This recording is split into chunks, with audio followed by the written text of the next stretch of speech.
droite. Monsieur le ministre. En réalité, nous avons constaté que depuis quelques semaines, les cas Covid-19 ont fortement diminué dans notre pays. Il vous souviendra que depuis le 10 mars de l'année dernière, nous avons connu 3 vagues de la pandémie Covid-19. La première, tout au début, mars, avril, mai, qui notait autour de 500 cas par semaine. La deuxième vague qui est arrivée octobre, novembre, décembre, avec 750 cas par semaine. Et la troisième vague qui a commencé le 13 mai, avec autour de 2500 cas. Cela nous a poussé le 3 juin à déclarer la troisième vague de la pandémie Covid-19 avec des mesures qui ont été prises. Aujourd'hui, nous annonçons à la face du monde et au peuple congolais que les chiffres ont baissé sur toute l'étendue de la République, et particulièrement à Kinshasa.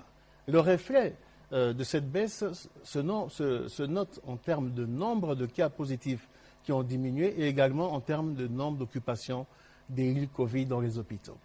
Il y a quelques semaines, nous étions à autour de 80% d'occupation des lits Covid dans les hôpitaux, ce qui nous avait permis de réactiver le cinquantenaire afin que les patients puissent être pris en charge. Mais aujourd'hui, nous sommes redescendus à 15% d'occupation des lits Covid, ce qui traduit que la prise en charge est bien faite au niveau de ceux qui sont déclarés positifs en première ligne, en termes de diagnostic, en termes de médicaments pour soigner, et également ceux qui sont en hôpital en termes de prise en charge pour donner de l'oxygène. Mais au moment où le taux de Covid diminue au niveau national, et surtout ici à Kinshasa, qui est l'épicentre, nous voyons déflamber dans l'arrière-pays, surtout au niveau du Haut-Katanga, du Lualaba, comme l'a dit le ministre de la Communication, également au Nord Kivu et au Sud Kivu. Des mesures sont prises au niveau du gouvernement pour renforcer les divisions provinciales de santé citées, de manière à les aider à une meilleure prise en charge, également doter certains coins de la République en unités de production d'oxygène.